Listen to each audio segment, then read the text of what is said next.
ఇక రాజ్ తరుణ్ పై ఆరోపణలు చేసిన లావణ్య ప్రస్తుతం మీడియాతో మాట్లాడుతున్నారు. ఇప్పుడు లైవ్ చూద్దాం. లేకపోతే నా మంచి కోరు చెప్పారో నాకు తెలియదు. నేను మంచి కోరుతున్నానని చెప్పుకుంటూనే నాకు ఆల్రెడీ డిప్రెస్డ్గా ఉన్న నేను ఇంకా మా మాటలకి ఇంకొంచెం నేను డిప్రెస్ అయ్యాను. ఎందుకు ఆత్మహత్య చేసుకోవాలని అనుకున్నారు? అసలు ఏం జరిగింది? ఆల్రెడీ మీరు ఫైట్ చేస్తున్నారు, పోలీస్ స్టేషన్లో కంప్లైంట్ ఇచ్చారు, కేసు కూడా నమోదైంది. అయినప్పుడు కూడా మీరు సూసైడ్ ఎందుకు చేసుకోబోయారు? నాకు ఈ ప్రపంచంలో అన్నిటికంటే ఎక్కువ రాజేనండి. ఆ రాజు కోసమే నేను ఫైట్ చేస్తున్నాను. వస్తాడో రాడో తెలీదు, వస్తాడని నమ్మకంతో ఫైట్ చేస్తున్నాను. నా ప్రేమ నిజమైతే వస్తాడు అన్న ఒక హోప్తోనే ఉన్నాను. అలాంటి ఒక టైంలో నేను వచ్చి ఫైట్ చేస్తుంటే రాజని నేను చూడాలో, లేకపోతే ఇటు సొసైటీ చేసే మాటలకి చూడాలో, థంబ్నెయిల్స్ చూడాలో, కామెంట్స్ చూడాలో, ఇవన్నీ నేను తట్టుకోలేకపోతున్నాను. దీనికి తోడు ఈ లాయర్ నేను మాట్లాడిన మాటలకి వాళ్ళ పేరెంట్స్ అప్రోచ్ అయ్యారంట. మరి వాళ్ళ పేరెంట్స్ త్రూ చూస్తున్న లాయర్ మరి నాకు ఎందుకు నిన్న మాట్లాడారు, ఇవాళ పొద్దున సపోర్ట్ ఎందుకు లెటర్ నన్ను సేవ్ చేయాలని మాట్లాడారు, ఇప్పుడు ఇందాక వీడియోలో మరి నన్ను తిడుతూ మాట్లాడుతున్నారు. ఒక హాఫ్ అన్ అవర్లో ఒక మనిషి మైండ్ సెట్ అలా మారుతున్నప్పుడు ఇంత బాధపడుతున్న నేను నా మైండ్ సెట్ ఎందుకు డిప్రెషన్లోకి వెళ్ళనండి? 10 సంవత్సరాల నుంచి ఒక మనిషి పొద్దున లెగిస్తే సాయంత్రం నా లాస్ట్ చూపు అతను అవుతాడు. ఇంట్లో ఎంటీ ఇల్లు అయింది నా హౌస్. ఫస్ట్ కంప్లైంట్లో మీరు రాజ్ తరుణ్ పైన చర్యలు తీసుకోకుండా తను నాతో కలిసి ఉంటే చాలు అని అన్నారు. సెకండ్ కంప్లైంట్లో తను నన్ను ఇల్లీగల్గా ఇట్లా వాడుకుని వదిలేశాడు అంటున్నారు. ఇప్పుడు కూడా మీరు రాజ్ తరుణ్తో కలిసి ఉండాలని అంటున్నారు, మళ్ళీ పోలీస్ కేసులు పెడతా ఉన్నారు. కలిసి ఉండాలని పోలీస్ కేసు పెట్టడం కాదండి. పోలీస్ కేసు ఫస్ట్ నేను మాల్వి మల్హోత్రా వాళ్ళ తమ్ముడి పైన పెట్టాను. నన్ను బెదిరించారు. అది కూడా ఇంకా కంప్లైంట్ ఒక్కసారికి రాలేదండి. ఇప్పుడు వాళ్ళు ఉన్న 6 మంత్స్ అంటే నాకు విషయం తెలిసిన 6 నెలల తర్వాత ఇంకా నేను భరించలేక బయటికి రావడం జరిగింది. ఆ స్టేజెస్ ఎలా దాటిందంటే ఇంకా లాస్ట్ మాకు తిండి కావాలని అడిగితే అతనికి ఫోన్ చేస్తే ఆవిడ ఎత్తడం కానీ, మా పరిస్థితి మేము చెప్తే ఆవిడ వెయ్యమని చెప్తే అతను డబ్బులు వేయడం, అది ఇంకా పీక్స్కి వెళ్ళిపోయింది. ఇప్పుడు మీ అందరికీ నేను ఓపెన్గా ఎక్స్ప్లెయిన్ చేయాలంటే రోజుకో విషయం బయటకు వస్తుంది. ఆ బయటకు వచ్చిన విషయం కూడా రోజుకొక ట్విస్ట్ అని మీరు వేస్తుంటారు. ఇది ఒక్క రోజుది కాదండి, సంసారంలో ఇంకా అందరికీ జరిగినట్టే జరుగుతాయి. అండ్ ఆ మనిషి కావాలి అని అడిగాను నేను, అంతే. ఇప్పుడు పలానా రాజ్ తరుణ్ పైన కంప్లైంట్ పెట్టాలనలేదు, మాల్వి మల్హోత్రా పైన వాళ్ళ తమ్ముడి పైన పెట్టాను. వాళ్ళిద్దరితో నీకేం సంబంధం అన్న దగ్గర అఫ్కోర్స్ రాజ్ పేరు చెప్పాలి. అలా అక్కడ రాజ్ తరుణ్ పేరు అనేది వచ్చింది, కానీ రాజ్ తరుణ్ పైన కంప్లైంట్ పెట్టాలని నేను అనుకోలేదు.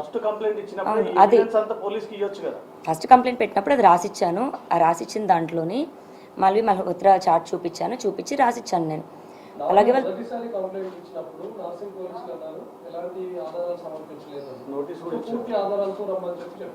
సెకండ్ టైం మీరు వెళ్ళినప్పుడు ఆల్మోస్ట్ 150+ ఫోటోగ్రాఫ్స్ ఎవిడెన్స్ అన్ని కూడా మీరు సబ్మిట్ చేసినట్టుగా తెలుస్తుంది.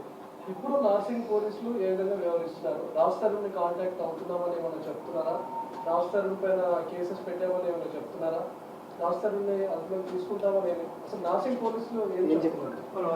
నేను ఫస్ట్ కంప్లైంట్ పెట్టినప్పటికీ ఈవినింగ్ 7-8 అయిపోయిందండి. సో నాకు రిసిప్ట్ ఇవ్వడం కానీ అవేమీ జరగలేదు. అఫీషియల్గా నేను రిసిప్ట్ కలెక్ట్ చేసుకున్నాక పోనీ ఎఫ్ఐఆర్ అన్నది దానికో ఎవిడెన్స్లు అన్నది ఇస్తాము. రెండో రోజుకి తెల్లారుజాము నుంచి మీడియాలో ఎలా వచ్చిందో మీ అందరికీ తెలుసు. ఆ డే నాకు బయటికి రావడానికి అంతా కూడా నేను ప్రిపేర్డ్ లేను. ఫస్ట్ నేను మీడియా ముందుకి అంత ప్రెస్ మీట్, ఇప్పుడు ఇంత ప్రెస్ మీట్ వచ్చినప్పుడు కూడా నేను ఎలా వణికాను అన్నది మీ అందరికీ తెలుసు. నేను కెమెరాస్కి అంత అలవాటు లేదు నాకు. అండ్ ఇప్పుడు ఎవిడెన్స్లు 12 ఏళ్ళ ఎవిడెన్స్లు తీయాలంటే ఒక్క రోజులో నేను రెడీగా ప్రిపేర్డ్గా లేను కదండి. నాకు 1-2 డేస్ టైం పడుతుంది. ఆ 1-2 డేస్ టైం తీసుకొని ఎవిడెన్స్లు ఇచ్చాను.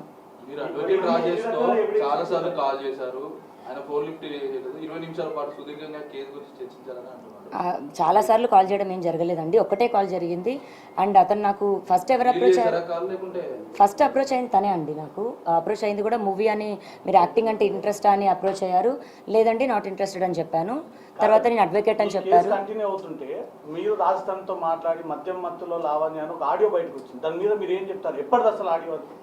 ఇప్పుడు మళ్ళీ నా పోరాటం ఒకటవుతుంటే ఈ ఒకదానిపైన ఒకటి లేదండి. అది లాస్ట్ ఇయర్ సెప్టెంబర్ దండి ఆడియో. అది లాస్ట్ ఇయర్ సెప్టెంబర్ నుంచే నేను మెంటల్గా ఇల్లని ప్రూవ్ చేయాలి అని ట్రై చేస్తున్న టైంలోని 3 రోజులు నాతో అతను చేసిన ఏదైతే బిహేవియర్ ఉందో అప్పుడు నేను ఇంకా తట్టుకోలేక బర్స్ట్ అయ్యి నేను రియాక్ట్ అయ్యి నేను అలా అతను నాకు చేసిన బిహేవియర్కి నేను తిరిగి ఇచ్చింది. ఈ బొర్ర పగిలిన ఇన్సిడెంట్ తర్వాత కాలేదు.